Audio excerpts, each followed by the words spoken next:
rừng mà đều nặng xa mà ta lại đang chặt kết chi mòn mòn quên là trình tụ bắc đã rồi tụ bắc thì là tầm nặng xa hơn ốc trong kỳ nào rồi thì trình ngót là trình heo này đi thành tàu rồi thì thành viên tầm nặng xa ngót cái chùa là ốc trong này rồi thì chừng chú qua lo là chúng qua là chú qua mà cái bậc đại tiểu sư bằng chú qua có ô rồi chừng là và nhà có ô này khát lời tham khai ngoài nằm phần percaya lo chỉ qua bậc lâu đó tu khai cả khát tương đi qua bậc lâu này khát lời mà ram thì khai per nằm percaya chỉ là tu khai và làm ba qua bộ qua bậc lâu lo chợ tết thì chú bự anh ta chính khách lời phần dịch mà rau khai pe làm phần dịch pe chính là ngoài pe khai khách liên tiếp mà tầm đặc sản thì hết chính là nào ngọt anh nhanh chính là cái ông nào cũng mà tên con sam tại những cái ông sam là ngọt đều mà đặc sản hơn chính là món quen chính là bằng ri mà bằng pe là chính là tầm lời pram khai pe năm percaya chỉ năm tết bằng lời pram khai pe năm tụi phần chân giang chân chip bắc chỉ là khai khách vào tầm pe trong na thì hết thì mò này rồi trong này na khách vào coi na thì hết đó ấy là hai cái nào bên trước sắp xếp mọi thứ ở tầm thi tuần là mong tết mong tầm thi bậc mong nhưng mà đang chừng là đang lại còn hai gì cái tôi đó thì sẽ bắt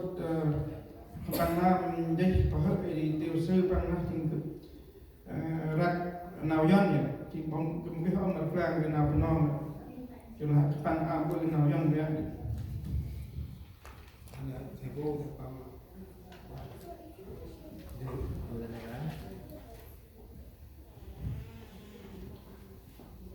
là tiểu sử tóm tắt người quá cố kính thưa mục sư truyền đạo họ Hàn và tín hữu. Sau đây tôi xin thay mặt gia đình đọc tiểu sử tóm tắt người quá cố. Cháu Thị Quyên sinh ngày 5 tháng 2 năm 1997 tại Bon Phu Tơ, xã Quang Trực, thuộc tín hữu chi hội Phú Rân. Cháu Thị Quyên sinh ra và lớn lên trong gia đình cơ đốc nhân. Một điều xem người bố qua cố thị bác, người mẹ sinh ra cháu và gia đình. Cháu Thị Quyên có 4 anh em trong gia đình. Điều lót anh trai cả Thị Phin, em thứ 3 Thị Bin, em út. Cháu Thị Quyên là người con thứ 2 trong gia đình. Trong thời gian sinh sống rồi thế gian được gia đình và bố mẹ chăm sóc từ nhỏ đến trưởng thành thanh niên và được bố mẹ đưa đi học đến hết lớp 11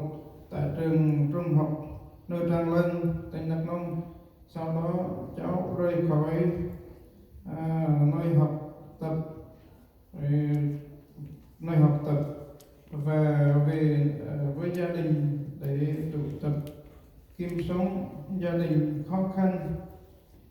trong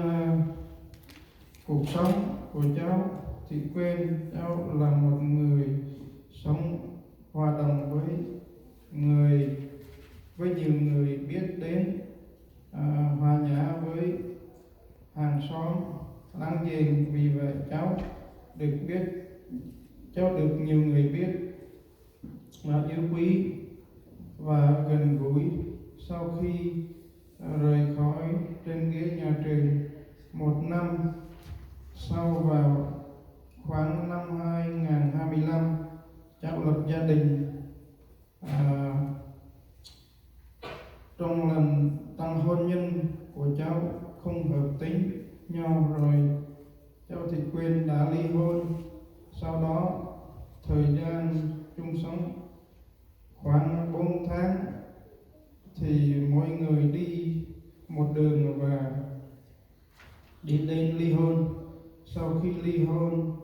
cháu thì Quyên đi làm thuê để mưu sinh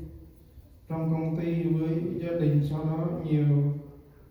nhiều năm làm tại công ty đã quyết định làm công ty tại tỉnh Bình Dương và Đồng Nai. Thời gian cháu đi làm ở công ty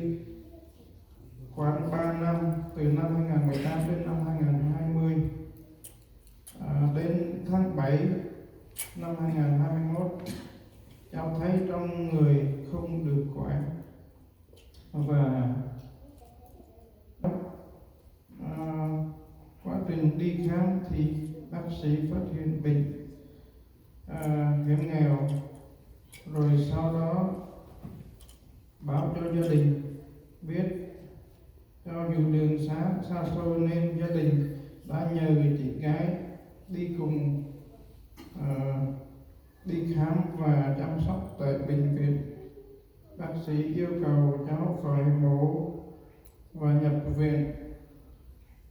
và điều trị. Bệnh viện đã chuyển đến viện khác để điều trị tại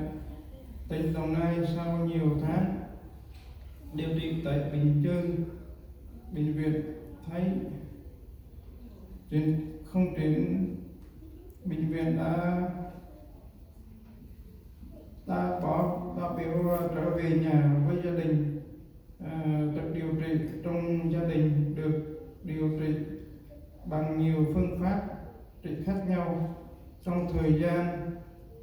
điều trị tại nhà rất tốn kém về kinh tế và tài chính, gia đình đã được các nhà hảo tâm và mạnh thường quân giúp đỡ. Trong thời gian điều trị trong khoảng 2 năm thì gia đình đã vay mượn với số tiền lên đến với số tiền lớn như vậy, đều mong muốn là để cho con được chữa bệnh, nhưng căn bệnh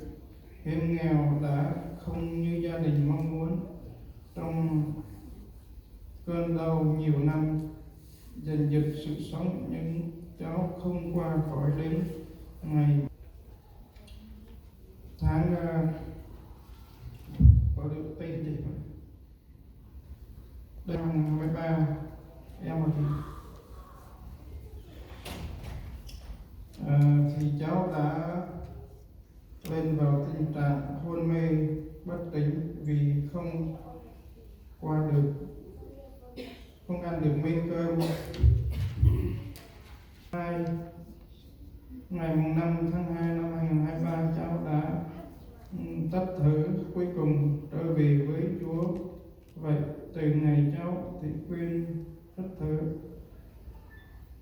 rồi nay cháu không còn thấy đau đớn, không nói chuyện được nữa với chúng ta, và luôn mong cháu được ở trong Chúa. Chúng ta sẽ gặp lại trong ngày Chúa trở lại. Xin quý đại tớ Chúa, quý mục sư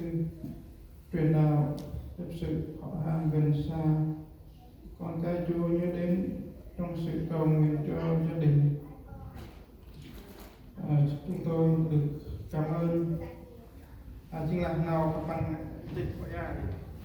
chính là các bạn lại ngọt cái này vô là đi primer nó các bạn học chỉ như apa thì na hai cái primer nó cứ lo chính han là con hen so này chính na hay là doát thì bạn sắp bằng rất đấy chỉ là na ở đây là em tụt là pu pen pu nhúc bằng cái pu nhúc bằng trong vào bắc nam chính là làm con và nó chính cái nó quăng anh thôi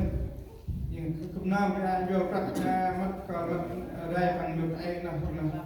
bây thì nào chia cũng bằng nào đi nào chia nào đi cũng bằng cực chị nào nghèo khó rồi chỉ có đi tên ông nó còn sang chật là